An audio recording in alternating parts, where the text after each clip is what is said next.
Salut. Bonne émission. Merci beaucoup.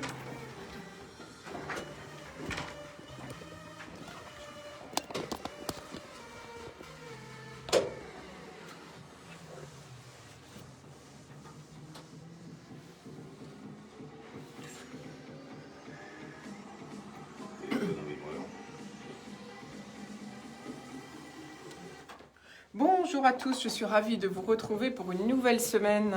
Vous êtes au bar de l'économie sur IDFM Radio Anguin. Merci beaucoup pour votre fidélité. Florence Sueur au micro, accompagnée de Philippe à la technique. Nous sommes bien sûr en FM, nous sommes en vidéo live via Facebook, page bar de l'économie. Et puis vous pourrez retrouver cette émission bien évidemment sur notre chaîne YouTube. Alors le thème du jour, j'avais envie de mettre à l'honneur l'artisanat. C'est tout de même le premier employeur de France. C'est un secteur de proximité, c'est celui qui fait vivre la vie locale. Et j'avais envie de mettre à l'honneur en particulier l'artisanat d'art, d'autant dans ces périodes difficiles de pandémie.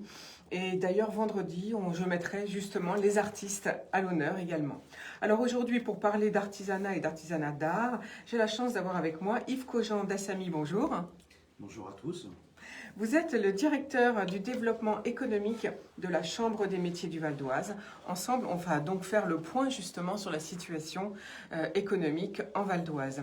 Florence Parigot, bonjour. Bonjour.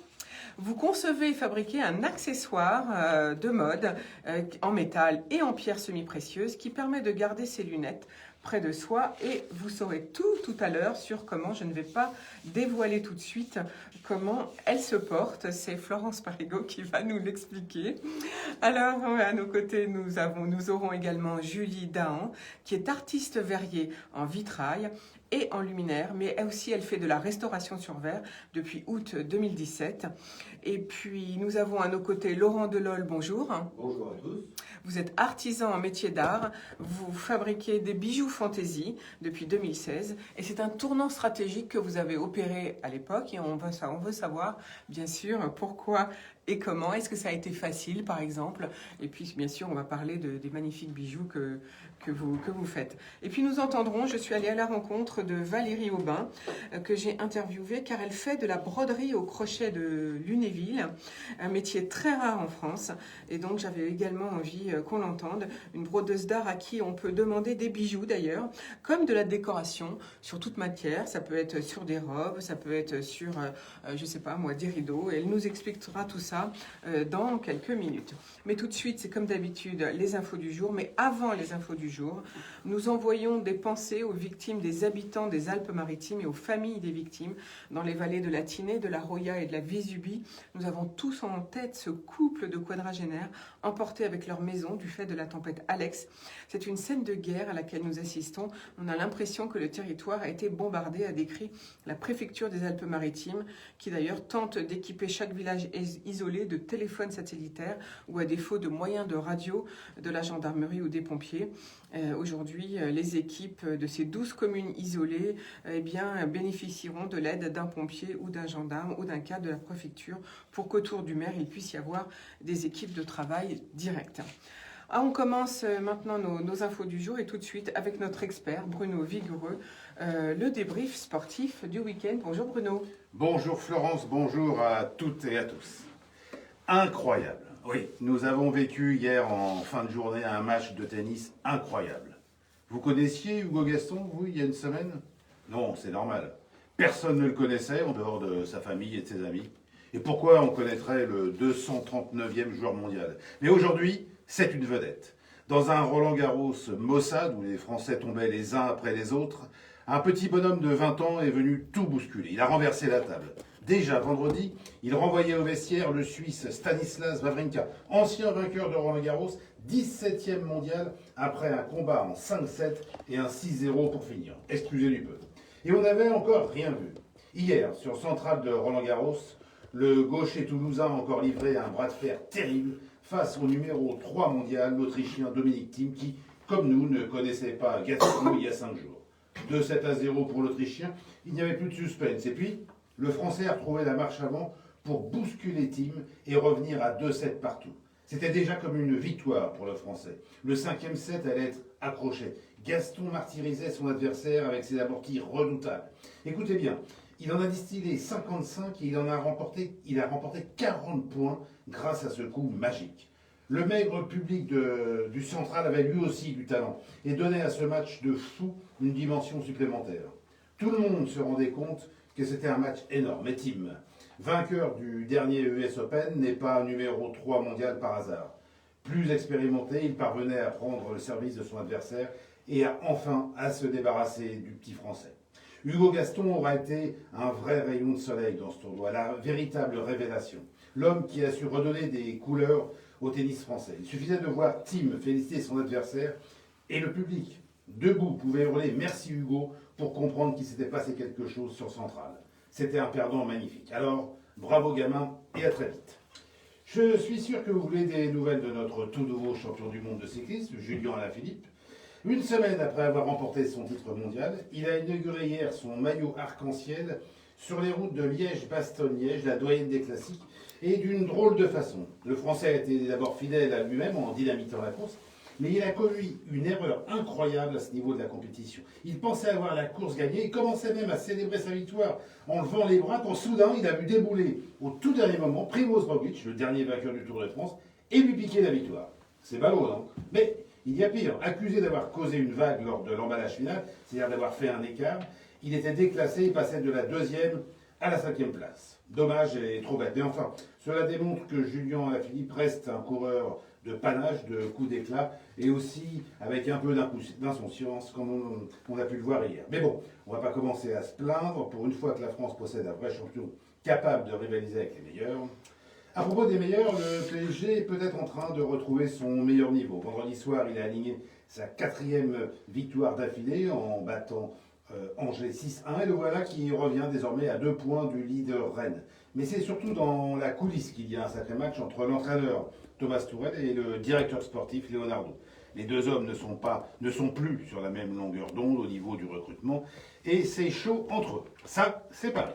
Hier soir, toujours en football, le match entre l'Olympique lyonnais et l'Olympique de Marseille s'est terminé sur un match nul 1-1. Marseille, réduit à 10 après l'expulsion de Dimitri Payet, a su résister plus d'une heure pour arracher le match nul. Mais on ne peut pas dire que ces deux équipes respirent la santé. Bon, je vous laisse et je vais continuer de regarder Roland-Garros où il ne reste plus qu'une seule Française après l'élimination hier de Caroline Garcia. Fiona Ferro sera opposée cet après-midi à la numéro 4 mondiale, l'américaine Sofia Kenin. Ah, si seulement elle pouvait avoir le panache de Hugo Gaston. Allez, au revoir et à très vite.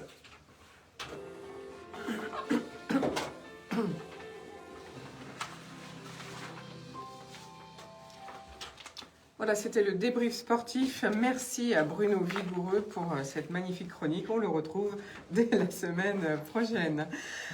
Alors, première info du jour, c'est un hommage bien évidemment au plus célèbre créateur de mode japonais, Kenzo Takada, connu pour ses imprimés graphiques et floraux, qui s'est éteint hier à l'hôpital américain de Neuilly-sur-Seine des suites du Covid-19 à l'âge de 81 ans, a indiqué son porte-parole, alors que se tenait la semaine de la mode parisienne. C'est le premier styliste japonais à s'être imposé à Paris, où il arrive en 1965, et il a fait toute sa carrière à Paris d'ailleurs.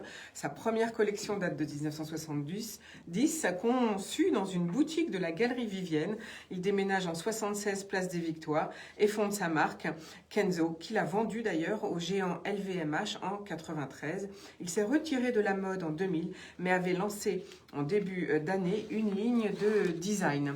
Sa première ligne pour hommes date de 1983, son premier parfum de 1988, et avec ses près de 8000 dessins, le créateur japonais n'a jamais cessé de célébrer la mode et l'art de vivre, a indiqué son porte-parole.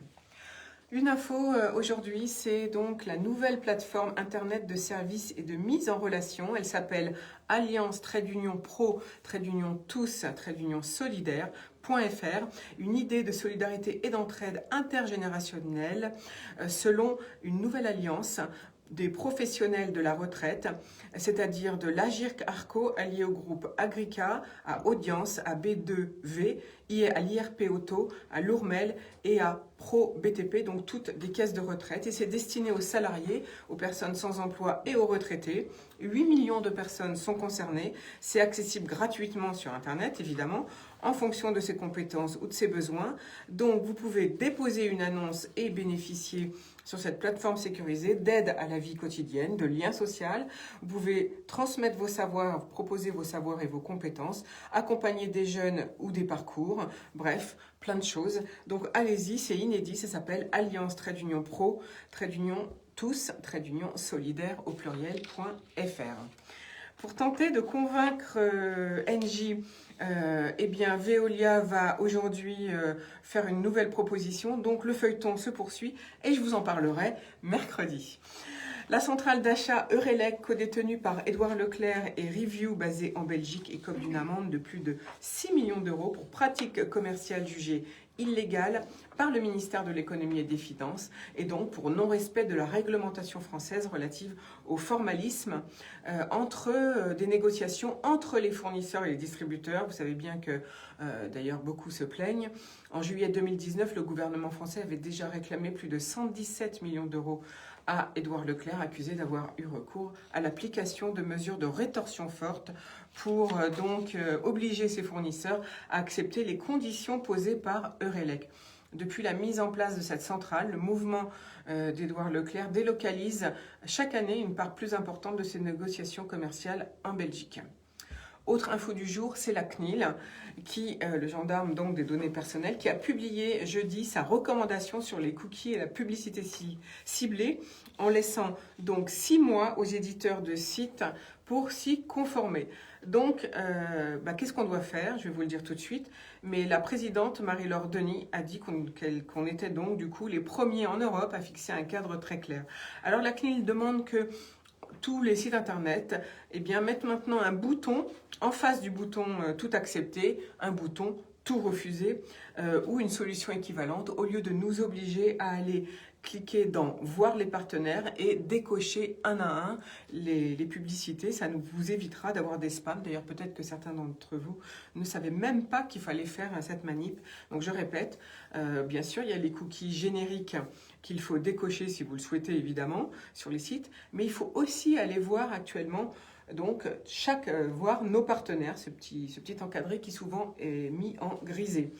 Donc elle demande à ce qu'on mette maintenant sur les sites internet ce petit bouton qui s'appelle tout refuser. Autre demande, et donc on a 6 mois, les entreprises ont 6 mois pour le faire. Autre demande de la CNIL, que les utilisateurs devront être en mesure de retirer leur consentement facilement et à tout moment, que de refuser les traceurs doit être aussi aisé que de les accepter.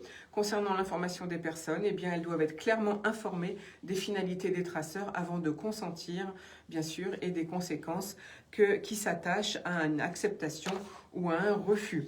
Elles doivent également être informées de l'identité de tous les acteurs utilisant des traceurs soumis au consentement. Les organismes qui exploitent des traceurs doivent être en mesure de fournir à tout moment la preuve du recueil valable du consentement libre, éclairé et spécifique et univoque de l'utilisateur. Alors bien sûr, il y a quelques traceurs qui sont exemptés du recueil de consentement. C'est ceux destinés à l'authentification auprès d'un service, ceux destinés à garder en mémoire le contenu d'un panier d'achat sur un site marchand, certains traceurs visant à générer des statistiques de fréquentation ou encore ceux permettant aux sites payants de limiter l'accès gratuit à un échantillon de contenu demandé par les utilisateurs. Le délai de mise en conformité de toutes ces nouvelles règles ne devra pas dépasser 6 mois, soit au plus tard 2021. Dernière info du jour, j'aimerais revenir sur l'Azerbaïdjan qui accuse les forces arméniennes de bombarder la deuxième ville du pays et menace Erevan, la capitale de l'Arménie, de représailles militaires. C'est ce qu'a déclaré un conseiller du président azerbaïdjanais. Les autorités d'Erevan ont démenti tout bombardement visant l'Azerbaïdjan, mais les autorités du Haut-Karabakh ont dit avoir pris pour cible une base aérienne militaire à Ganja. C'est la deuxième ville de l'Azerbaïdjan avec 335 000 habitants. Elle est située à 100 km au nord de la capitale. C'est la capitale du Haut-Karabakh et à 80 km de la ville arménienne Vardenis. La Turquie soutient l'Azerbaïdjan tandis que l'Arménie a un pacte militaire avec la Russie. Le chef de la diplomatie turque s'est dit opposé à la conclusion d'un cessez-le-feu superficiel dans cette région.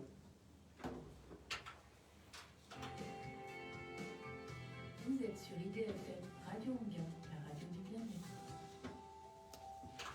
Voilà, on commence tout de suite notre thème du jour, c'est l'artisanat à l'honneur et notamment les entreprises d'art. Eh bien, pourquoi? C'est le premier employeur en France et c'est notre secteur de proximité, c'est l'acteur de la vie locale. Il est composé essentiellement de petites entreprises, mais c'est un géant économique. Il est présent dans tous les secteurs, l'alimentation, le bâtiment, la production, les services, et il rassemble plus de 510 activités différentes. Mais c'est aussi et surtout un savoir-faire traditionnel ou des technologies de pointe. Et cela représente 1,3 million d'entreprises en France, 3,1 millions d'actifs, 300 milliards oui, de chiffre d'affaires, 4 familles de métiers. On va en reparler dans quelques minutes parce qu'on va faire un focus sur le Val d'Oise. On a 23% de femmes, 30% ont plus de 50 ans et en majorité, ce sont des entreprises de moins de 10 salariés. Alors en Europe, c'est 23 millions d'entreprises qui emploient plus de 80 millions de personnes pour un chiffre d'affaires de 17 000 milliards d'euros. 98% des entreprises en Europe comptent moins de 50 salariés et 93% toujours en Europe comptent moins de 10 salariés. Dans le monde, eh bien, c'est 30% des exportateurs français qui sont des entreprises artisanales. Les métiers d'art dans l'habitat, la décoration et l'art de la table, ou la restauration du patrimoine ou la facture instrumentale sont très appréciés à l'export. Alors, bien sûr, les Français exportent en Europe, bien évidemment, mais aussi en Suisse, au Maghreb, au Moyen-Orient, en Russie, en Chine, au Japon, aux États-Unis, au Canada. Et on sait que l'artisanat français, les métiers d'art, sont très appréciés par les Nord-Américains et en Asie. C'est ce qu'on appelle le Made in France. Et justement, pour en parler, j'ai la chance d'avoir avec moi Florence Parigot, Julie Dahan, Laurent Delol, Valérie Aubin et Yves Cogent-Dassamy. Vous êtes le directeur du développement économique de la Chambre des métiers du Val d'Oise. Alors, on va faire le point ensemble. Quels sont les 4 secteurs en Val d'Oise, plus particulièrement, qui sont représentés? Alors, sur les 25 000 entreprises artisanales du Val d'Oise, qui représentent 52 000 actifs, le premier secteur, c'est celui des services. Il représente la moitié de ces entreprises. On y retrouve à la fois le salon de coiffure, l'esthétique, le cordonnier, le pressing, mais également le garagiste et les entreprises de transport de personnes. Ensuite, vous avez le secteur du bâtiment, avec 35% des entreprises. On va retrouver le plombier, le maçon, l'électricien, toutes ces entreprises donc, qui œuvrent sur les chantiers, que ce soit les maisons individuelles ou les rénovations principalement, hein, puisque dans l'artisanat, c'est le secteur d'activité le plus important, c'est la partie rénovation. Et puis, 2 autres secteurs, donc l'alimentaire, avec 7% des entreprises, où on va retrouver nos boulangers, bouchers, charcutiers, traiteurs, la restauration rapide également. Et puis, le secteur de la production, 8%. Ça, on le sait moins, que la production peut aussi, quand vous dites production, c'est production industrielle, enfin... Alors c'est très varié, puisque nos artisans d'art sont également dans ce secteur-là.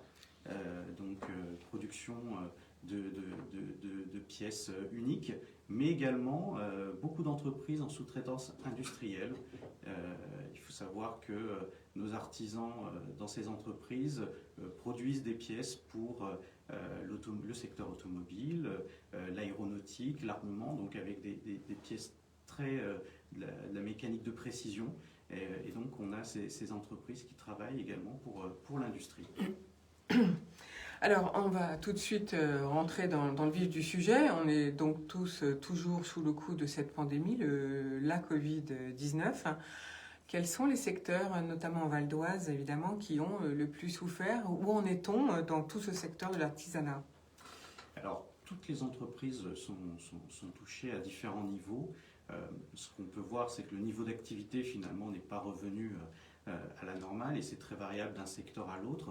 On peut voir, pour ceux qui sont le plus touchés, c'est par exemple sur nos activités de traiteurs événementiels, où là, l'activité est vraiment très faible par rapport à ce qui était fait, puisque beaucoup d'événements sont malheureusement annulés liés à la situation. Mais sur le secteur du bâtiment, on a également une activité qui s'est ralentie. Alors, À la sortie du confinement, justement, il y avait beaucoup de chantiers à rattraper, donc une reprise de l'activité qui a été importante. Et finalement, on constate aujourd'hui qu'on a plutôt un ralentissement sur les activités. Donc le BTP, lui aussi, est en ralentissement ? Est impacté également. Alors après, c'est lié également aux conditions à mettre en œuvre sur les chantiers qui ne facilitent pas la tâche, justement. Donc les secteurs les plus touchés, je répète, c'est donc l'événementiel bien évidemment et les traiteurs, mais aussi peut-être l'aéronautique. Oui, ces entreprises en sous-traitance, sur le secteur du Val d'Oise, le secteur aéronautique est assez important. Et du coup, nos artisans qui produisent des pièces, finalement, aujourd'hui, tournent également au ralenti. On voit bien que les commandes diminuent. Nous, ce qu'on fait, c'est les accompagner justement pour pouvoir envisager une nouvelle stratégie commerciale et de pouvoir diversifier finalement leur clientèle pour pouvoir attaquer d'autres marchés et éviter d'avoir une seule filière qui les alimente. Justement, c'était ma question. Qu'est-ce que vous pouvez leur apporter comme aide ? Alors, on a beaucoup eu de contacts avec ces entreprises pendant la période de confinement. Pour beaucoup, c'était une baisse de chiffre d'affaires, parfois même un chiffre d'affaires quasi nul. Et oui, même. ce qui nous est remonté justement par rapport aux besoins identifiés des entreprises, c'est de pouvoir les accompagner justement sur une réflexion dans le cadre de leur stratégie commerciale et également sur la digitalisation de l'entreprise. Donc pouvoir gagner du temps dans leur fonctionnement, mais également dans la fidélisation de leur clientèle. Et c'est la raison pour laquelle on met en place prochainement un accompagnement spécifique avec un parcours croissance pour ces entreprises et donc qui sera lancé prochainement le 16 octobre par toutes les chambres de métiers d'Île-de-France. Alors, le 16 octobre, vous lancez donc ce parcours croissance. En quoi ça consiste ? Expliquez-nous un petit peu. Alors, on va faire un premier audit à 360 degrés pour analyser la situation de l'entreprise et lui donner quelques premières préconisations. Et ensuite, on va lui faire un accompagnement individuel à la fois sur la transition numérique, également sélectionner en fait 3 actions phares à mettre en place dans le cadre de la digitalisation de l'entreprise. Et puis sur le troisième volet, stratégie commerciale, donc analyser justement son fonctionnement et lui proposer également 3 pistes d'action à mettre en œuvre assez rapidement pour pouvoir à la fois se démarquer de la concurrence et fidéliser de nouveaux clients. Alors, donc toutes ces bonnes pratiques, j'allais dire, c'est un conseil gratuit. Qui peut en bénéficier ? Comment ? Expliquez-nous la marche à suivre, s'il vous plaît, Yves Cogent d'Assami. Alors, toutes nos entreprises artisanales, les 25 000, peuvent demander l'accompagnement de la Chambre de métier sur ce dispositif. Alors, malheureusement, il ne sera pas gratuit, mais avec un tarif très modéré pour nos entreprises, puisque tout artisan qui demandera un accompagnement pourra, pour la somme de 320 €, parce que la Chambre de métier prendra en charge le reste, avoir cet accompagnement. D'accord, donc Yves Cogent d'Assami, je rappelle que vous êtes le directeur du développement économique de la Chambre des métiers du Val d'Oise. Donc là, si les 25 000 vous contactent d'un coup, ça va être la folie à partir du 16 octobre. Oui, alors c'est rarement le cas comme ça, mais on espère qu'un maximum d'entreprises, justement, nous contacteront pour pouvoir être accompagnés. À combien de pourcentage parmi les 25 000 vous estimez donc qu'elles ne sont pas digitalisées ? Parce que ça, vous devez à peu près savoir, je suppose. On peut considérer que on a encore la moitié des entreprises, finalement, qui ont une marge de progrès assez importante sur la digitalisation. Ah oui, donc ça représente un sacré boulot malgré tout, Oui. donc 50% sur les 25 000. Alors, quel est le rôle finalement de la Chambre des métiers habituellement hors période de pandémie, évidemment ? Alors, notre rôle, c'est d'accompagner les entreprises, les chefs d'entreprise, à toutes les étapes de vie de l'entreprise. Au moment de la création, pour tout simplement le choix de leur statut juridique, pour qu'ils soient le plus adaptés au projet qu'ils ont, les accompagner pour réaliser leur business plan, et ensuite les accompagner dans leur développement quand ils ont besoin d'investir, d'embaucher, donc chercher avec eux notamment des solutions, des aides financières sur les investissements, et puis les accompagner sur différentes thématiques, que ce soit le numérique, le développement durable, la stratégie commerciale, le volet ressources humaines. Voilà, donc on les accompagne vraiment sur toutes les thématiques. Et puis on accompagne également les entreprises qui arrivent en fin de vie pour différentes raisons. Soit c'est le départ en retraite, puisque nos artisans également vieillissent. Et dans l'idéal, on souhaiterait que l'entreprise puisse être reprise par un nouvel artisan. Et donc on les accompagne dans cette transmission-reprise, à la fois le cédant et le repreneur, ou tout simplement parce que c'est la vie naturelle d'une entreprise de se radier au bout d'un moment. Et on les accompagne également dans ces démarches. Voilà, vraiment tout au long de la vie. Alors, si je suis une jeune ou un jeune et je veux m'installer, j'allais dire, comment je fais pour choisir entre, j'allais dire, la chambre des métiers ou la chambre de commerce? Qui fait la répartition? Comment vous faites? Alors, c'est une répartition par rapport au code d'activité, mais pour pouvoir résumer simplement, à partir du moment où on est sur du travail manuel, de la fabrication ou de la prestation de services, et qu'on est sur une entreprise de petite taille, donc moins de 10 salariés de façon générale, à ce moment-là, c'est plutôt vers la chambre de métier qu'on va se tourner. On se tourne vers vous, donc. Les chambres de métier sont en train de se réorganiser, j'allais dire. Comment ça se passe en ce moment au niveau donc, national? Quelle va être la politique à venir? Alors, le réseau, donc, au niveau des chambres de métier, jusqu'à présent, on fonctionnait de façon départementale, même si on avait certains services supports qui étaient mutualisés. À partir du 1er janvier 2021, nous serons une structure régionale, Île-de-France, donc les 8 départements, les 8 chambres de métier, ce qui nous permettra justement de mutualiser encore plus nos actions, d'avoir une harmonisation. Ce que je vous disais, par exemple, le parcours de croissance, c'est déjà, voilà, ça fait partie des premières actions qui seront lancées en même temps dans l'ensemble des chambres de métiers. D'accord, donc sur toute la France, à partir du 16 octobre, c'est une opération officielle ou Sur uniquement en Île-de-France? C'est en Île-de-France. En Île-de-France. Voilà. C'est une opération spécifique, donc Île-de-France, et donc vous allez multiplier, j'imagine, les opérations tous ensemble sur la région Île-de-France. Oui.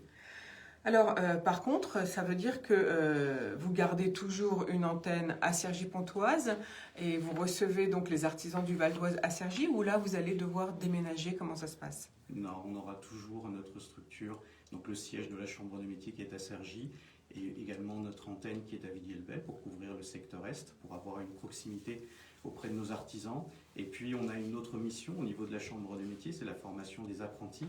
Donc on a 3 CFA, 3 sites sur le département, et nous formons chaque année 1300 jeunes en apprentissage sur 10 métiers et 30 diplômes. Merci beaucoup pour toutes ces précisions. Yves Cogent-Dassamy, je rappelle que vous êtes le directeur du développement économique de la Chambre des métiers du Val d'Oise. Alors, il y a en principe, beaucoup de salons ont arrêté. En principe, vous devez faire un salon, enfin logiquement chaque année. L'organiser, hein, nous sommes prêts.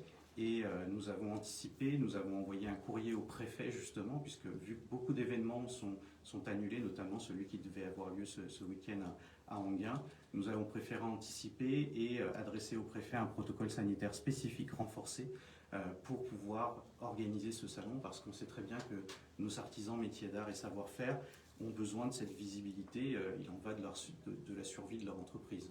Bien sûr.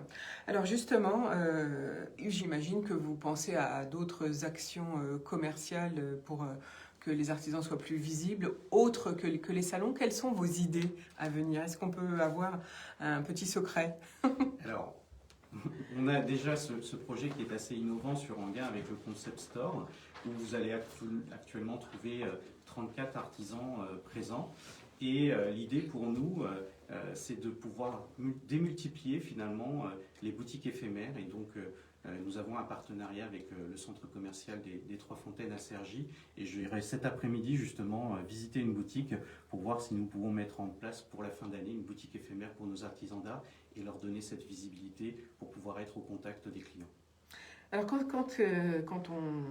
c'est assez à la mode, les boutiques éphémères, en fait, on en voit de plus en plus. Est-ce que vous pensez que c'est un nouveau concept qui peut perdurer? Oui, en fait, on est sur une action qui est co-construite avec nos artisans d'art. Ça ne fonctionnerait pas si eux n'y participaient pas.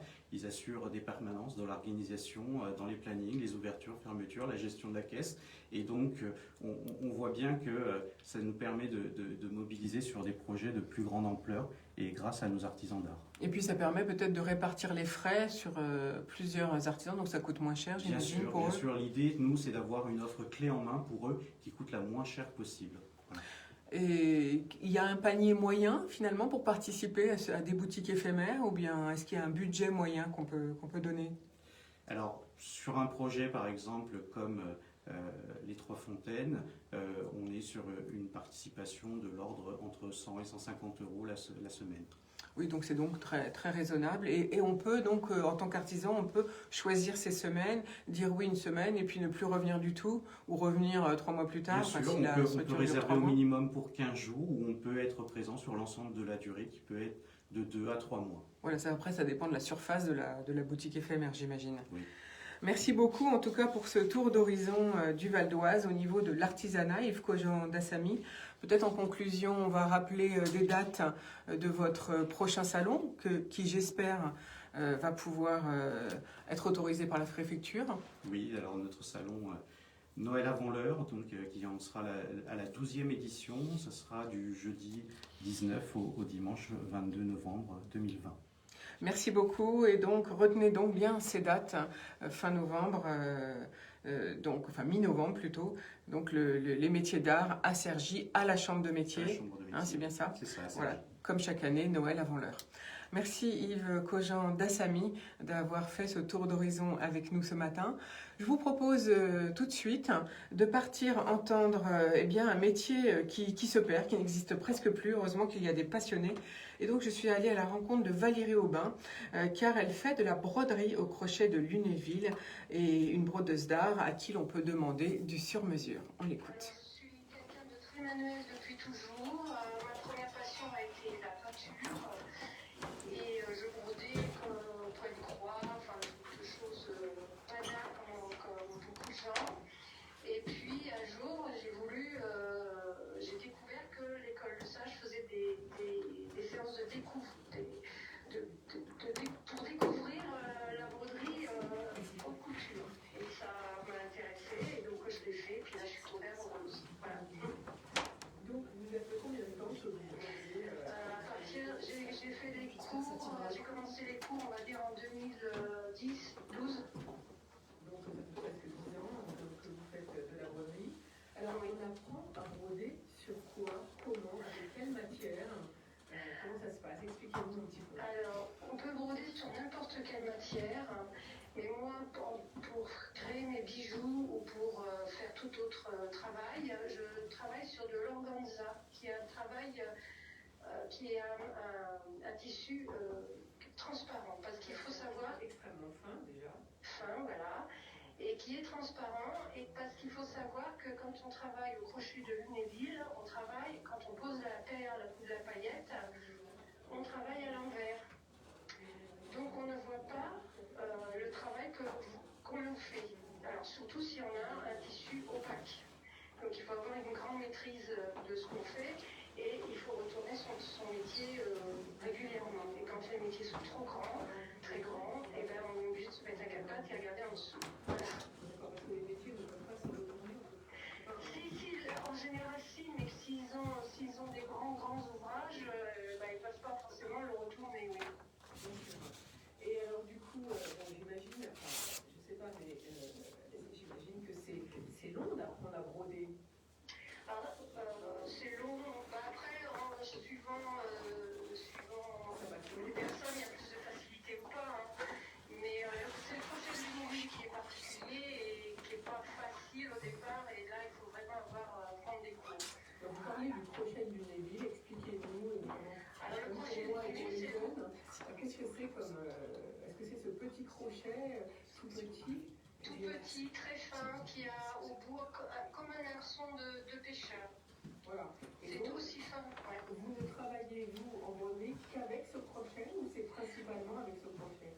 Je travaille avec ce crochet et à l'aiguille. Tout le travail, parce que tout ne peut pas se faire au crochet. Parce qu'en broderie, on travaille avec des perles, avec des fils. Quelles sont les différentes matières que vous utilisez pour broder? Alors, il y a donc les perles, les paillettes, les rubans, toutes formes de rubans. Je travaille aussi le cuir, les cordons en cuir. J'aime beaucoup intégrer le cuir, qui est une matière assez noble, que j'apprécie. Et puis les fils d'or, les fils de soie, les fils de coton, enfin, tout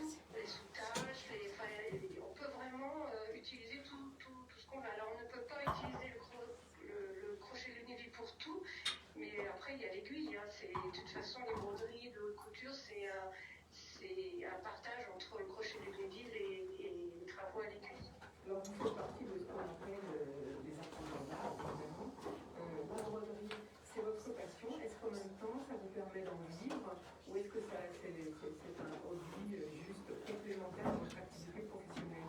Alors, ça ne me permet pas de vivre. J'ai essayé au début, malheureusement. Et puis, comme j'étais une maman célibataire, j'ai fait un choix. J'ai préféré la sécurité pour assumer mon travail mon rôle de maman.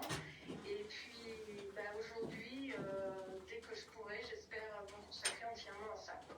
Vous pensez arrêter votre métier d'architecte pour vous consacrer à la Déjà, je suis en fin de carrière, on va dire. Enfin, pas en fin de carrière, mais bon, j'y m'y approche. Et puis, comme ma fille a pris son envol, je vais me trouver plus libre. Et donc, pourquoi pas? Peut-être pas dans l'immédiat, mais assez rapidement. Alors actuellement, on peut trouver certains de vos objets à la boutique des artisans d'art à Enghien-les-Bains. Qu'est-ce que vous proposez à la vente en ce moment? Qu'est-ce qu'on peut vous... Et puis deuxièmement, est-ce qu'on peut vous commander des choses particulières? Imaginons, on a une belle robe qu'on veut faire broder. On peut vous contacter en venant peut-être à la boutique à Enghien pour vous demander des choses à broder, ou comment ça se passe? Tout à fait. Oh, oui, il n'y a pas de problème. Je peux faire sur commande, réaliser toutes sortes de choses que la personne souhaite. Aujourd'hui, à la boutique, il y a exclusivement des bijoux, différents types de bijoux en broderie. Mais après, je peux aussi faire ces bijoux dans un autre coloris ou enfin vraiment faire quelque chose de très... Alors, il faut savoir que je fais des toutes petites séries. C'est jamais le bijou, il est rarement pareil. Très rarement. Bien sûr, c'est exclusif en fait. Voilà, exactement. Mais je peux encore faire des particularités suivant les demandes. Donc je peux réaliser sur commande, il n'y a pas de problème. Alors, au niveau des bijoux qu'on peut acheter actuellement, qu'est-ce que vous proposez et à quel tarif? Alors, écoutez, vous avez des bagues. Le premier tarif, ce sont les bagues à 32 €. Et puis, ça monte jusqu'à 85 € pour un collier.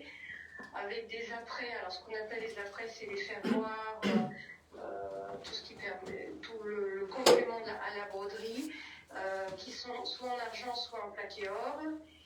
Et toutes les finitions arrière des colliers et des bracelets sont en cuir. D'accord. Et donc là, on a bien compris que les prix, je répète ce que vous venez de dire, donc les bagues aux alentours de 32 € et pour les colliers, il faut compter entre 85 à 100 €, j'imagine, ça dépend du collier. Oui, ça dépend du collier, du travail, du travail de la broderie.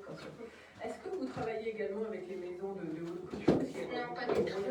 En France, je suppose que votre expertise doit les intéresser. Est-ce que c'est des contacts que vous envisagez de prendre quand vous aurez un peu plus de temps? Peut-être, mais dans l'immédiat, non, parce que déjà, mon travail plus ma broderie, ça me prend déjà tout mon temps. Donc, j'ai pas vraiment beaucoup de temps pour rechercher davantage. Mais le jour où je ferai que ça, pourquoi pas. Qu'est-ce qui vous a donné l'idée, l'envie, j'allais dire, au départ? Qu'est-ce qui vous a poussé? Puisque vous disiez que vous faisiez de la peinture. Oui. Je vous dis, j'étais très très manuelle. Hein. Je faisais plein de travaux à l'aiguille. Je sais aussi bien tricoter, crocheter, enfin faire tout un tas de choses. Et vraiment, là, c'est surtout ce côté, moi, c'est toutes ces belles matières, ce côté sublime et un monde merveilleux et magique qui m'a complètement charmée et que j'ai voulu donner, apporter aux gens, donner envie aux personnes, quoi. C'est ce côté-là.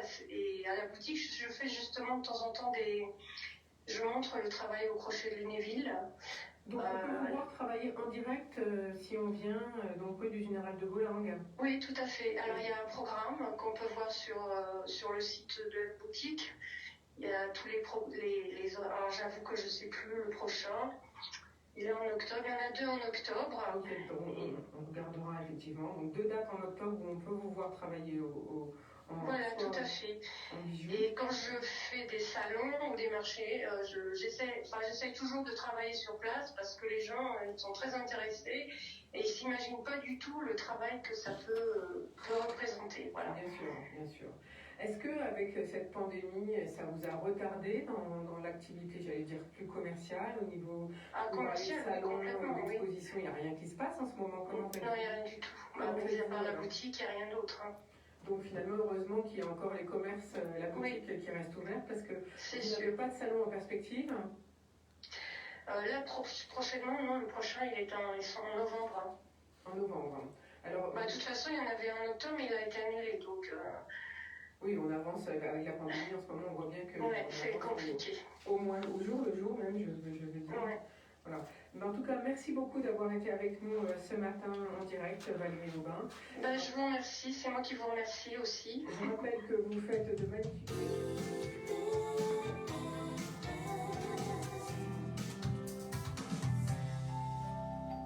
Voilà, nous étions donc à la découverte de cette première artiste d'art, Valérie Aubin, que j'ai interviewée et qui fait de la broderie au crochet de Lunéville. Donc, vous avez bien entendu, vous pouvez aller la voir travailler sur place. Donc, la boutique s'appelle C'est Vrai, c'est rue du Général de Gaulle à Enghien. Elle a 2 dates en octobre, il faut aller sur le site internet et c'est au 16 rue du Général de Gaulle. Le deuxième artiste que j'ai voulu mettre à l'honneur aujourd'hui, c'est Florence Parigot. Alors Florence, vous concevez et fabriquez un accessoire de bijoux. Ceux qui nous regardent en direct via Facebook peuvent le voir. Vous le portez autour du cou. Donc expliquez-nous un peu comment, vous allez nous le décrire bien sûr, mais avant, comment ça vous c'est venu cette idée de faire un accessoire de mode pour les lunettes, justement, puisque c'était pas votre premier métier finalement. Non, tout à fait. Alors déjà, artiste, c'est un bien grand mot. Je suis plus créatrice d'un concept. En fait, j'ai passé la plus grande partie de ma carrière dans l'industrie pharmaceutique, où j'étais déléguée vétérinaire. Donc c'est un métier commercial, c'est un métier d'itinérant. C'est un métier où quand on va voir un client, il faut ressortir avec une commande, il y a énormément de pression. Ah, vous êtes obligé, on vous demande de ressortir avec une commande pour chaque visite de vétérinaire? Bien sûr, c'est pas toujours possible, mais il y a énormément de pression. Donc il faut être dans un bon laboratoire avec des bons produits si on veut avoir une commande, j'imagine. Voilà, exactement. Et puis je me suis rendu compte aussi que la vente, c'était aussi beaucoup une question de présentation. Une question de présentation, il faut avoir un objet, il faut vendre un produit, un produit qui a fait ses preuves, un produit attractif, mais il faut aussi savoir le présenter. Hein, si on a un bon produit qu'on ne sait pas le présenter, ça ne le fait pas. Ça ne le fait pas. Ça le fait pas. Donc comme quoi ça joue, le marketing est important. C'est pas pour rien que les grosses entreprises y mettent des fortunes, c'est tout à fait juste. Donc c'est un bien investissement, c'est ce que je répète souvent au micro, mais peu d'entreprises, beaucoup le laissent de côté, ce qui est dommage. C'est ça que vous voulez dire en fait. C'est très dommage, c'est absolument indispensable quand on veut développer un produit. Et donc j'étais dans un gros labo pharmaceutique. En ce moment, depuis quelques années, les laboratoires se rachètent les uns les autres. Hein. Et donc du coup, j'ai fait, comme beaucoup, partie d'un PSE à l'âge de 55 ans. Donc un plan social. Voilà, un plan social. L'avantage, c'est qu'on avait des très bons syndicats, donc on a été très bien défendus. Et donc j'ai choisi de quitter, j'aurais pu rester, j'ai choisi de quitter l'entreprise. J'ai surtout choisi de quitter un schéma un schéma de hiérarchie qui ne vous convenait plus. Voilà, qui ne convenait plus à mon âge. Voilà, c'est-à-dire qu'à 55 ans, vous vous êtes dit, on fait un bilan sur sa vie et finalement, il faut faire des choix. Voilà, alors il faut savoir qu'à 55 ans, j'avais fini de payer ma maison, je n'avais pas de dette. Donc déjà, ça, c'est un atout énorme. Et grâce à ce plan, j'avais la possibilité de créer une entreprise avec une aide substantielle. Donc l'idée du bijou lunette, je l'avais déjà eue auparavant. Alors je vais vous expliquer ce qu'est le bijou lunette. Mais j'ai choisi effectivement de quitter l'entreprise, de bénéficier de toutes les aides que mon entreprise a mis en place pour me lancer seule. Et donc je me suis dit, bon voilà, cette idée je l'avais eue déjà il y a quelques temps, et je me suis dit c'est l'occasion de lancer cette idée. Alors le bijou lunette c'est quoi? C'est un accessoire de mode qui est une solution à un problème qui concerne beaucoup de monde, notamment après 40 ans, quand on a besoin de ses lunettes, qu'on ne peut plus lire les étiquettes sans ses lunettes. Ah oui, malheureusement, on a tous la vue qui baisse à partir d'un certain âge.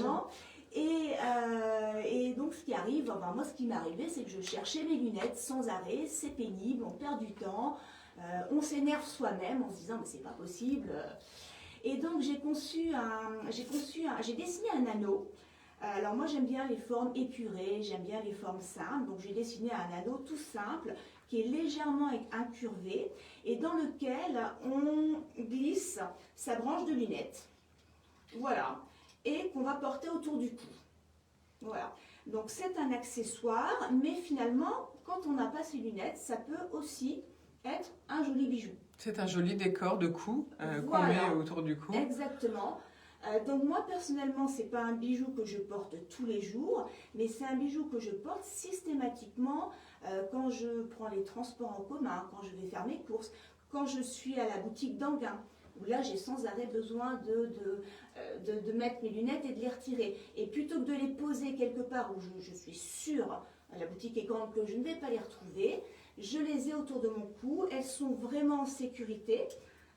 Puisque l'anneau est vraiment conçu pour les tenir, donc même si je me penche, voilà, elle reste en sécurité. Les verres ne s'abîment pas puisqu'ils sont sur le dessus. Oui, donc du coup ils sont pas rayés. Voilà, par rapport au cordon de lunettes traditionnel où effectivement les verres sont à plat, donc forcément quand on se penche, ça peut se rayer. Donc voilà, et alors bien sûr avant de me lancer, j'ai fait une étude de marché parce qu'il n'y avait pas des gros investissements, mais il y avait quand même un petit peu d'investissement à la base. Et je me suis très vite rendu compte que oui, les gens ne connaissaient pas le produit. Les gens ne connaissent, et d'ailleurs, les gens ont toujours beaucoup de mal à percuter ce que c'est. Les gens pensent que c'est un bijou. J'ai beau avoir mis une paire de lunettes, j'ai beau avoir mis un panneau, mais où sont vos lunettes? Vous ne cherchez plus vos lunettes. Il y a énormément de gens qui ont du mal à percuter. En même temps, par exemple, dans la boutique d'Anguin, il y a tellement de belles choses partout, les regards sont tellement sollicités que voilà, les regards volent sur les c'est vrai qu'il y a beaucoup de belles choses et du coup, c'est là où il y a l'importance du marketing, comme vous disiez tout à l'heure. Exactement. Est grande. Voilà. Et ça, pour un produit comme le mien, c'est compliqué parce que moi, je ne vends pas un bijou, je vends un accessoire de mode. Donc l'avantage c'est qu'au fur et à mesure j'ai réussi à m'améliorer, bon c'est pas encore ça, mais j'ai réussi à améliorer la présentation pour faire en sorte que les gens percutent un peu mieux. Mais encore samedi à la boutique, j'ai été voir une cliente qui regardait mes produits et je me suis rendu compte qu'elle n'a pas compris que c'était à quoi, elle n'a pas compris le bijou de lunettes. Alors LBDL ça veut dire le bijou de lunettes. Alors justement, Florence Parigot, vous avez conçu donc cet anneau magique qui peut être donc tenu par du métal ou par des pierres dures semi-précieuses. Alors en quoi les faites-vous? Qu'est-ce que donc le métal, on voit très bien ce que c'est, mais quel type de pierres dures utilisez-vous? Alors, tous les types de pierres naturelles qui sont... en fait, je les choisis par rapport à leur qualité, par rapport à leur couleur, leur reflet, leur toucher. Je suis très tactile, donc c'est vrai que voilà, c'est important, c'est froid, c'est lisse, c'est doux. Ça me plaît beaucoup. Donc voilà, je les choisis tout simplement par rapport à ça. Il se trouve que les pierres naturelles sont émettrices et réceptrices d'énergie. Hein, vous savez qu'elles sont utilisées dans l'industrie, par exemple le quartz, hein, dans les montres, qui émet des vibrations. Alors, je ne suis absolument pas lithothérapeute, hein, mais c'est vrai que ce côté un peu magique m'attire. Et c'est vrai que j'aime toucher les pierres, ça m'apaise, ça me détend, et j'ai remarqué qu'il y avait beaucoup de clientes qui me disaient la même chose. Et Florence Parigot, alors combien faut-il compter pour acheter un cordon, enfin un accessoire de mode, donc ce fameux collier porte-lunettes? Quel budget faut-il? Quelles sont les moyennes quels sont les différents prix? Voilà, alors j'ai 4 gammes. Ça commence au cordon de cuir. Ensuite, on a le cristal de bohème que je vais vous montrer, qui sont des perles. Alors, le cordon de cuir, il est à 39 € à peu près. Très raisonnable comme prix. Alors, il faut savoir que cette pièce-là, elle est industrialisée. La pièce métallique. La pièce métallique. J'allais vous poser la question, qui fait la pièce métallique? Alors, une petite société dans le sud de la France donc me produit ces pièces. Elles sont gravées à mon logo, LBDL. Donc, elle me les produit en laiton. Et ensuite, je les fais galvaniser. Je suis désolée pour le micro. Tout va bien, ne vous inquiétez pas. Et ensuite, je les fais galvaniser chez un doreur. Alors, pour ces pièces-là, elles sont galvanisées à Lyon. Et pour tous mes apprêts, donc les apprêts, c'est les petits clous, les anneaux, les mousquetons. Mes apprêts sont galvanisés chez un doreur parisien. Et est-ce que ça a pris beaucoup de temps de trouver l'atelier qui fabrique cette petite pièce mécanique finalement? Énormément. Ça a pris énormément de temps. Quand j'ai commencé cette activité, je ne connaissais personne. Alors effectivement, j'ai bien eu une aide une aide administrative, mais une aide sur ces pièces-là, sur la découpe laser, la découpe chimique. Je n'y connaissais rien. Donc ça a pris beaucoup de temps. Et vous n'auriez pas pu trouver en Val d'Oise un atelier de mécanique Alors j'ai trouvé en fait dans l'Oise, mais bon, j'ai eu un gros problème avec mon fournisseur qui en fait m'a fait des pièces qui contenaient du nickel. Voilà, sachant pertinemment que la législation ne l'autorise pas. Hein, vous n'en vouliez pas, bien sûr. Donc vous voyez, quand j'ai commencé, je vais produire un certain nombre de pièces qu'il a fallu que je retire du marché en urgence, et il a fallu que je retrouve quelqu'un d'autre pour me faire ces pièces. C'est compliqué parce que, donc, comme je vous dis, c'est industrialisé. Moi, je ne peux pas faire des milliers de pièces, c'est impossible. Donc ça a un coût, donc voilà. Bien sûr, ça coûte plus cher de faire des petites quantités que de faire de la grande. Exactement. Donc entre la conception, en fait, le dessin de la pièce et le jour où je reçois vraiment ma pièce, que je peux la mettre sur le marché, il s'écoule quand même un délai de 6 mois. Donc pour gérer des stocks, c'est compliqué. Et pour trouver donc le fabricant de cette fameuse pièce, combien de mois vous a-t-il fallu? Alors, non, ça a été assez rapide. Ça a été assez rapide. Je l'ai rencontré à l'occasion d'un salon. C'est vous qui avez été sur un salon ou bien c'est lui qui est venu? C'est moi qui étais fouinée sur un salon.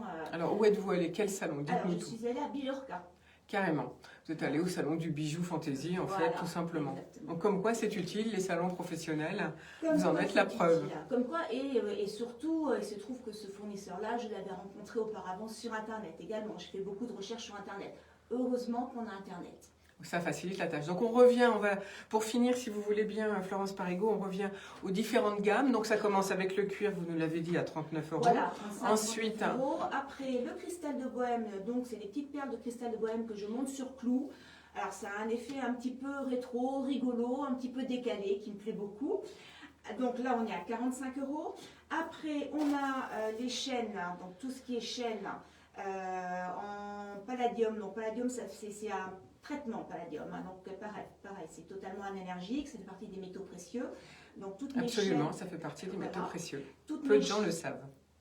Toutes mes chaînes sont à 49 €. Et après, on a les bijoux. Et alors là, il y a toutes les mailles, parce que moi je connais votre gamme, il y a toutes les mailles dans les chaînes, il y a des maillons larges, il y a des maillons tout petits. Exactement, il y a des maillons pour les hommes, la chaîne gourmette. Voilà. Hein, plus pour les hommes. On peut avoir une chaîne, 2 chaînes en même temps. Exactement, alors ce qu'il faut savoir, c'est que c'est interchangeable. Hein, c'est-à-dire que... C'est ça l'astuce. Voilà, c'est ça l'astuce. J'ai 2 mousquetons sur l'anneau de manière à pouvoir changer. C'est vrai que le cordon en cuir est assez sportwear. Ça, là, sur un bijou en apatite, celui-là plus argent, on est déjà plus sur du bijou. Donc on peut changer. Cette pièce reste toujours la même.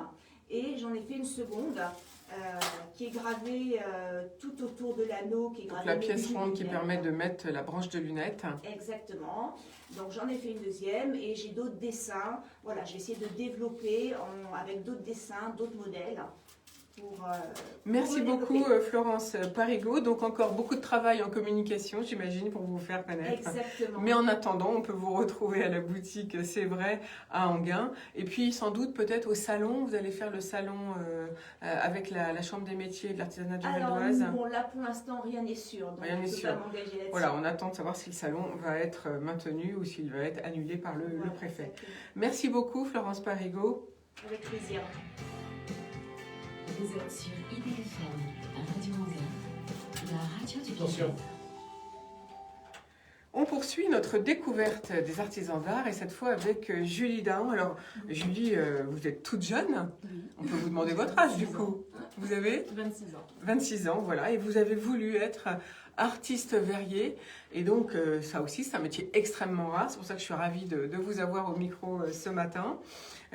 Expliquez-nous un petit peu donc ce travail de vitrail ou de luminaire. D'ailleurs, il y en a un à côté de nous, de luminaire. Vous faites aussi de la restauration depuis 2017. À quel âge? Comment avez-vous choisi Ce métier. cette voie finalement? Alors, j'ai commencé déjà toute petite à dessiner. Donc, moi, c'était assez une révélation. Il fallait que je continue dans l'art. Donc, Pour vous, il n'y avait pas d'autre choix? Toute votre oui. quand vous étiez au collège? Oui, bah, déjà, bien que l'école, c'était pas forcément ma tasse de thé. Je dessinais beaucoup et le fait déjà de créer à l'âge de 16 ans à peu près, donc au collège, je commençais à créer pas mal de bijoux. Donc ça, c'était aussi un métier assez comment dire, technique et manuel. Donc il fallait que je reste là-dedans. Donc une fois sortie du collège, j'ai fait des études dans le vitrail, donc Lucas Minou. J'y ai passé 6 ans. Donc j'ai commencé par un CAP art et technique du verre, suivi par en 2 ans. Donc là, vous aviez quel âge le CAP? J'avais 16 ans. Donc c'est en troisième en fait, à la j'ai- fin de la troisième. Juste après le collège, voilà, j'ai commencé. Donc voilà, comme je disais, un CAP en 2 ans, art et technique du verre, un BMA, donc brevet des métiers d'art en peinture sur verre et vitrail, toujours en 2 ans. Et après, une formation complémentaire en peinture sur verre. Donc là, c'est plus approfondi comme technique et c'est une très belle option sur l'art du vitrail. Alors où avez-vous fait ces formations? Donc cette formation, je l'ai faite sur Paris, dans le 5e arrondissement de Paris. Suite à cette longue étude que je n'ai pas vu passer parce que je me plaisais beaucoup, j'ai rencontré un artiste qui s'appelle Gilles Audoux, qui est un artiste aussi verrier, avec qui je me suis tout de suite entendue en fait, à la suite d'un stage, mon tout dernier stage d'ailleurs de ma formation. Et ensuite, on a commencé à travailler ensemble sur plusieurs chantiers, notamment en Bretagne, dans les Côtes d'Armor, dans des chapelles, vers Saint-Cadreux. Voilà. C'était très sympa. Puis cet artiste aime beaucoup transmettre l'art. Donc il transmet sa passion en Voilà, fait, exactement. et donc Bien son que- savoir-faire. Voilà, bien que je savais déjà quand même pas mal de techniques dans le vitrail, lui, ce qui m'a surtout transmis, c'était le dessin aussi. Donc j'avais peut-être pas mal de petites lacunes, bien que quand même que j'en sortais.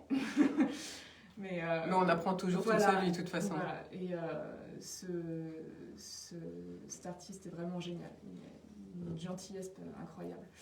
Donc c'est par la suite après que j'ai commencé à créer mon style de vitrail en luminaire et en vitrail traditionnel. Alors justement, vous nous avez apporté un luminaire aujourd'hui. C'est un luminaire que vous avez fait pour une raison particulière dans le cadre de vos études ou c'est un luminaire Alors, récent? Pas du tout. Il y avait plusieurs expos déjà. On voulait déjà créer ce concept en fait de mélanger, enfin associer le béton brut avec la légèreté du verre. Et déjà que je suis une grande fan des cives, ce que l'on peut voir en fait, qui est associé au verre imprimé. Voilà, ce sont des pieds de verre. Donc j'associe beaucoup les cives parce que je trouve que ça donne un effet, ça magnifie en fait la lumière, ça lui donne des ondes incroyables. Et donc après, ce que j'aime bien, voilà, comme je disais, c'est associer le brut et la légèreté avec les élégances des courbes interprété par le Tiffany de cuivre. Ça s'appelle un Tiffany, le cuivre qui entoure oui. le C'est verre. une technique associée au vitrail que l'on retrouve déjà il y a 18e, 19e siècle, je dirais. Donc moi j'associe cette technique parce que ça donne une certaine élégance à la lampe. Pas une lourdeur comme le plomb qu'on voit dans les vitraux, certes, mais j'aime beaucoup cette technique. Alors, est-ce que donc vous continuez à rénover des vitraux ou bien du vitrail, ou bien est-ce qu'en ce moment vous vous consacrez surtout aux lampes, Je me consacre aux deux. Voilà, je sors d'un chantier de restauration assez gros à Chenevière-sur-Marne, donc c'est en 94. L'église Saint-Pierre, donc il y a eu pas mal de petites restaurations, notamment une petite rosace au niveau du portail, ainsi qu'un vitrail aussi du XVIe siècle. Voilà.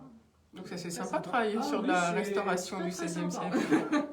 Très très sympa, puis on fait de belles rencontres aussi sur les chantiers, parce que ce sont des chantiers publics et donc du patrimoine, inscrit au patrimoine, donc on rencontre des compagnons, voilà, donc on fait des très belles rencontres et des contacts aussi. Voilà. Alors du coup, pour que vous puissiez poursuivre votre activité, vous devez vous référencer. Comment vous vous faites référencer pour pouvoir faire des chantiers publics, justement ? Alors, est-ce qu'il y a beaucoup d'artistes verriers comme vous ? Comment ça se passe ? Oui, il y a quand même pas mal d'artistes. Après, je fais aussi ma communication sur Facebook, sur le site internet aussi. On s'est associé avec Gilles donc, sur son site internet. Puis après, voilà, on connaît quand même pas mal de contacts, notamment aussi des architectes du patrimoine, donc, qui nous fournissent et qui nous appellent aussi lorsqu'il y a des chantiers, des appels d'offres. Voilà. Donc ça fait partie de notre réseau de chantiers. Parce qu'au départ, quand on est artiste comme vous, verrier, les appels d'offres, c'est pas tout à fait ce qu'on a envie de faire. C'est plus difficile, oui. Donc c'est une chance, je tiens à mettre un point là-dessus, c'est une chance que j'ai rencontré M. Gilles Audou, voilà. Qui vous a appris à répondre à tout ça. Oui, en fait c'est une association quelque part. Lui, moi je suis parce que il est un peu âgé maintenant, mais je suis par exemple ses jambes lorsqu'il s'agit de monter par exemple aux échafaudages. J'exagère un peu. Et puis, voilà, vous répartissez la tâche selon l'ardeur, bien évidemment. Ce que je tiens à préciser aussi, c'est que moi je fais plus de peinture sur verre que lui par exemple serait plus au montage de vitrail. Voilà. On se répartit les tâches. Et puis maintenant il commence à me laisser de plus en plus la main, notamment Chenevière-sur-Marne, c'est moi qui ai dû gérer toute seule tout ce qui vient de paperasse. Qu'est-ce qui est difficile quand on travaille le verre ? Ce qui est difficile, c'est de ne pas se couper déjà. Et donc après, ce qui est peut-être difficile aussi, c'est la technique, savoir aussi s'arrêter dans les courbes, ne pas trop faire compliqué, parce que le verre, ça se casse, il y a aussi des sensibilités. Après, ce qui est peut-être aussi la difficulté en plus, c'est peut-être aussi de savoir bien gérer les cuissons, au niveau des cuissons. Voilà. Donc, ça peut être aussi en fusine. Je fais aussi pas mal de bijoux. Voilà, je vais vous en apporter un. Alors, vous avez autour du cou un bijou jaune. Vous nous apportez une lampe. Évidemment, c'est une lampe avec un carré de béton sur lequel est enfoncé, j'allais dire, du verre. Donc ça, tous nos auditeurs pourront aller sur Facebook et sur notre chaîne YouTube pour voir. Et dans la boutique, c'est vrai. Et dans la boutique, bien sûr, ça on va le redire tout à l'heure. Mais d'abord, vous avez un collier autour du cou et vous faites donc des bijoux en verre qu'on peut porter. Alors autour du cou, ailleurs aussi, vous faites par les colliers, qu'est-ce que vous proposez ? En bague, en boucle d'oreille et en collier. Le bracelet est encore une option à travailler parce que généralement le poignet, il y a pas mal de contacts avec les meubles, pas mal de choses. Donc ça casse le verre. Voilà, ça peut se casser. Donc c'est plutôt, ou alors peut-être la cheville, vous pourrez peut-être nous inventer quelque chose pour la cheville. Peut-être. Il faudra qu'on attende. Quels sont les tarifs même question qu'à Florence Parigot avant. Julie Dahan, donc vous êtes artiste verrier. Quels sont les tarifs ? Comment ça se passe ? On vous appelle, on vient vous voir à la boutique C'est vrai à Enghien pour vous demander ce qu'on veut ou bien... Selon la technique et le temps de réalisation, il y a une fourchette de prix... déjà, en partant par les bijoux, ça peut aller de 15 € à 25 €. Et pour les lampes, par exemple, ça peut aller de de 50 € à 600 €. Est-ce que votre métier donc d'artiste verrier vous amène à voyager partout en France?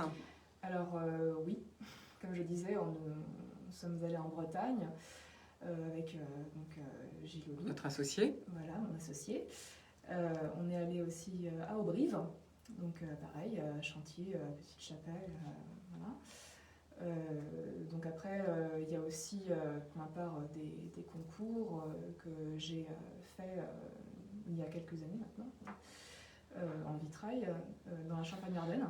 Voilà, c'était sympa, c'était nature et vitrail, donc ça s'est déroulé dans la maison du vitrail d'Armance. Voilà, donc on peut voir justement un vitrail fait à partir de nature et de faune et de flore. Et quel est votre objectif, vous qui êtes toute jeune? C'est de travailler donc tout ce que vous nous avez proposé, c'est-à-dire à la fois les bijoux, les luminaires, le vitrail, ou si bien c'est aussi d'exporter et d'aller à l'étranger travailler sur tous ces sujets? Il y a un peu de tout, oui, comme j'aimerais bien aussi exporter un peu à l'étranger. Après, mon idée de base, c'est de montrer une autre image du vitrail, c'est-à-dire que par exemple là j'ai associé le béton. C'est une image qu'on ne voit pas forcément souvent dans le vitrail. En fait, vous voudriez remettre au goût du jour le vitrail, vous trouvez qu'on ne l'utilise pas assez? Oui, oui, oui. Puis même les pieds de verre, bon, voilà, moi je suis souvent dans la récup.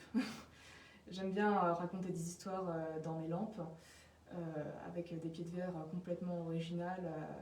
Donc on peut trouver des pieds de verre voilà, sculptés, déformés, voire même cassés.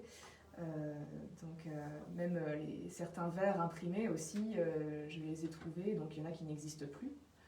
Donc ça aussi, ça fait partie d'un charme en fait sur la lampe. Voilà. Alors artiste verrier, il faut quand même expliquer aux auditeurs, on ne souffle pas le verre, hein, on le travaille. On le travaille. Moi je le travaille disons à froid, mais de temps en temps à chaud, si je fais des cuissons, voilà, je suis obligée de faire des... Ça demande beaucoup d'investissement en matériel quand on est artiste verrier comme vous? Oui, bah écoutez, oui. Là, voilà, donc le four, par exemple, avec mon chéri, on a déménagé, on était au départ sur le Plessis-Bouchard, donc dans un petit appartement. C'était pas très pratique pour les chantiers au départ. Donc avec les allers-retours à Clamart, parce que Gilles Ledoux est à Clamart, donc c'était un peu crevant. Donc j'ai décidé avec mon chéri qu'on allait s'installer dans la campagne, donc dans le Loir-et-Cher. Donc vous partez vivre dans le Loir-et-Cher. Ça y est, vous êtes parti. Mais je reste en relation donc, avec la région parisienne pour tout chantier et même dans toute la France. Et donc là, on a commencé à établir un vrai atelier de vitrail. Oui, parce que au moins là-bas, vous avez plus d'espace. Oui, tout à fait. Voilà, c'est ça l'avantage. Oui. En région parisienne, c'est un peu plus compliqué. Et plus cher, j'imagine. Oui, aussi plus cher. Donc on a la chance de vous avoir avec nous aujourd'hui, Julie Dahan. Alors je rappelle que vous êtes artiste verrier, qu'on peut voir votre travail en luminaire et en bijoux à la boutique à Enghien-les-Bains. Voilà. Qu'est-ce qu'il faut vous souhaiter pour le futur? Bonne chance. Donc on va vous souhaiter bonne chance, mais quels sont vos objectifs dans les mois à venir? C'est quoi? C'est de faire des bijoux? C'est de retrouver d'autres chantiers sur des beaux vitraux du XVIe siècle? Oui. Là, après, je suis sur différents concours en vitrail, et puis même pas forcément en vitrail, en contemporain. Après, j'espère aussi que les marchés ne vont pas non plus s'annuler à cause de la Covid. Ça, c'est un peu contraignant, mais bon, voilà. Comment vous faites pour être au courant des marchés publics? Eh bien, après, nous, on fonctionne par le site directement Chorus. Donc voilà, c'est directement sur Internet, on recherche. Carrément. Voilà. Voilà. Et puis sinon, généralement, on connaît bien notre architecte qui nous dit « mais il y a un chantier ». Voilà. Donc voilà, vous avez créé un réseau d'architectes pour pouvoir vous faire référencer. Voilà. Merci beaucoup Julie Dahan d'être venue nous voir. Alors les bijoux, on va rappeler les tarifs. Ça part de 15 €, vous avez dit. Jusqu'à 25 €. Jusqu'à 25 €, donc c'est très raisonnable. Et les lampes, il faut compter combien? Voilà, entre 50 € et 600 € suivant la complexité. Et voilà, merci beaucoup. Et puis donc on vous retrouve à 16 rue du Général de Gaulle, à la boutique C'est Vrai, bien entendu.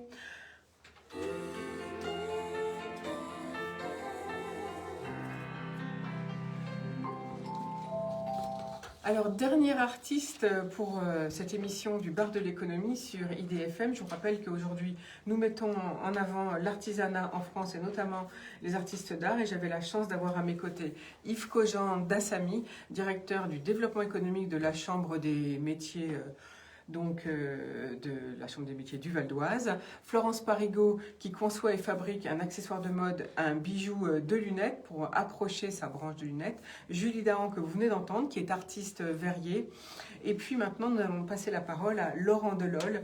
Alors vous êtes artisan en métier d'art et vous fabriquez des magnifiques bijoux fantaisie. Laurent Delol, on peut les voir pour ceux qui nous suivent en Facebook puisque vous avez apporté trois bijoux 3 colliers même, je peux dire. Mais vous avez commencé la création ou la vente de ces bijoux en 2016 et c'était un tournant stratégique. Expliquez-nous pourquoi. Pourquoi? Parce que, alors d'abord, merci de m'avoir invité. Pourquoi? Parce que ce n'est pas du tout ma formation initiale, puisque jusqu'en 2016, j'étais salarié et j'étais ingénieur en informatique. Donc absolument rien à voir avec ce que je fais aujourd'hui. C'est parti en fait d'une idée ou d'un désir de ma part. Alors vous disiez que ça avait commencé en 2016, ça a commencé un petit peu avant, dans les années 2013 à peu près. Où en fait j'ai eu la volonté de m'acheter tout simplement un bracelet en cuir. Mais auparavant, avant 2013, vous ne faisiez aucun 2013, bijou, je ne faisais aucun vous ne bijou. dessiniez pas Alors, à vos heures j'ai perdues. toujours été fasciné par les travaux manuels, par les métiers d'art, les ébénistes, les souffleurs de verre, ce que peut faire Ouais, aussi ce que peut faire Julie Dahan. aujourd'hui. Voilà. J'ai toujours été passionné par ces activités qui sont absolument sensationnelles. Moi-même, j'ai toujours été attiré par les activités manuelles. J'ai fait pas mal de peinture, de l'aquarelle, de l'huile.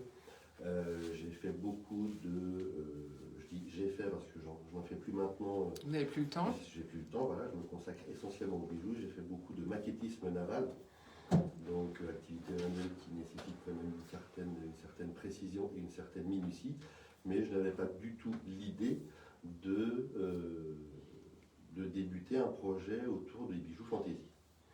Ce projet a débuté presque comme une anecdote, puisque comme je vous le disais juste avant, j'ai voulu un bracelet de cuir pour moi, et en cherchant sur les différents sites et dans les différents magasins de bijoux pour hommes, je n'ai jamais trouvé ce qui me plaisait. Et j'ai constaté qu'on avait toujours les mêmes modèles qui étaient proposés. J'ai donc décidé de créer et de me fabriquer mon propre bijou, qui était un bracelet tout à fait simple, qui était un ensemble de 4 lanières de cuir sur un fermoir. Et donc, évidemment, quand j'ai commencé à porter ce bracelet, mes amis, ma famille, mon entourage proche m'ont posé la question de savoir où j'avais eu ce bracelet que j'avais autour du poignet. Et quand je leur ai effectivement dit que c'était moi qui l'avais fabriqué, j'ai commencé à avoir quelques commandes dans mon entourage proche. Donc j'ai fait quelques bracelets de cuir pour hommes, pour femmes, et puis donc de fil en aiguille, c'est quelque chose qui m'a passionné de plus en plus. Mais enfin là, vous étiez toujours informaticien, c'est bien ça? Toujours en activité, absolument. Parallèlement à ça, effectivement, mon emploi d'informaticien ne me convenait plus, même si effectivement j'avais une très bonne situation puisque j'avais 15 ans d'ancienneté dans la société que j'ai quittée. Et puis on gagne bien sa vie, il n'y a pas de chômage dans l'informatique. L'informatique, maintenant on la voit partout, donc il n'y a pas de chômage. Mais donc là aussi, je pense que pour beaucoup d'entre nous, le passage de la cinquantaine reste un tournant. Et donc en 2016... Et donc en fait, vous dites qu'on se pose à 50 ans et on se pose des questions. En tout cas, ça a été le cas pour moi. Pour vous. J'ai décidé, alors moi je n'ai pas fait partie d'un plan social, c'est moi qui ai décidé de partir. J'ai demandé une rupture conventionnelle à ma société. Et je me suis vraiment lancé dans cette aventure du bijou fantaisie. Alors, est-ce que avant de lancer votre propre société, puisque vous êtes en forme de SAS, vous, Laurent Delol, est-ce que vous avez fait des formations complémentaires ou pas? Absolument pas. Tout sur le tas, vous avez tout appris sur le tas. Je suis complètement autodidacte. Passionné et autodidacte. Alors donc, vous partez du bracelet en cuir. Je pars du bracelet en cuir, donc j'ai commencé en fait les bijoux avec des bracelets en cuir et des bracelets en perles naturelles, en pierre naturelle, pour hommes. Donc j'avais une toute petite gamme en fait.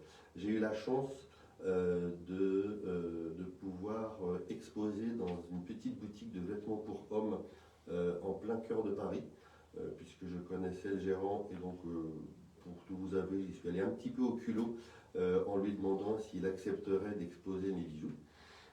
C'était en 2014 et ça continue aujourd'hui. Mes bijoux sont toujours exposés dans cette boutique. Donc ça a été un petit peu le pied à l'étrier pour, je dirais, l'activité commerciale autour de ma passion. Et puis ensuite, j'ai continué à développer mes gammes. Je suis parti sur les bijoux femmes, donc bracelets, colliers, boucles d'oreilles. Et j'ai commencé à travailler sur les deux techniques qui sont présentées, que je vous présente ici aujourd'hui. Alors aujourd'hui, pour nous, tous ceux qui nous regardent en vidéo, on peut voir effectivement des colliers. Donc une technique sur métal, j'imagine, avec des pierres extrêmement petites. Extrêmement petites, puisque ce sont des perles qui font 1 millimètre. Comment vous faites pour, vous avez des lampes et des aiguilles spéciales? Parce qu'effectivement, la cinquantaine, c'est aussi la vue qui baisse un petit peu, hein, comme beaucoup d'entre nous. Donc j'utilise une paire de lunettes spécifiques, plus une loupe, plus une lumière assez importante pour pouvoir travailler ces petites perles. C'est vous qui faites tout seul, ou bien vous avez de l'aide, vous utilisez un autre savoir-faire? Non, c'est moi qui fais tout seul. Alors, j'ai quand même, de par mon ancien métier, l'outil informatique qui m'aide un petit peu uniquement pour dessiner les patrons des pièces que je réalise. Je peux les dessiner et je peux avoir une idée de l'objet final puisque je le dessine et j'utilise les couleurs des perles que je vais utiliser. On m'a déjà posé souvent la question, en tout cas pour ces deux colliers qui sont présentés là, de savoir si j'utilisais un métier à tisser. Non, j'utilise simplement du fil et une aiguille. Je n'ai aucun autre support qu'une aiguille. Vous ne dessinez pas le bijou avant avec les couleurs aussi? Bien évidemment, comme je vous le disais sur ce logiciel, je le dessine avant avec les couleurs pour avoir une idée. Surtout quand ce sont des motifs géométriques, c'est moi qui fais des recherches sur la géométrie que je peux proposer. Là, je suis parti sur des styles un petit peu art déco, on va dire. Et ensuite, grâce à ce patron que j'ai imprimé, je commence le tissage au fil et à l'aiguille. Et donc, le tissage est fait sur du tissu au départ? Absolument pas. Le tissage n'est fait qu'avec les perles que j'utilise. D'accord, donc il n'y a aucun autre support? Il n'y a aucun autre support. Ce qui fait que, par exemple, donc il est recto verso. Il est absolument recto donc en plus, c'est souple et c'est recto verso. C'est assez léger.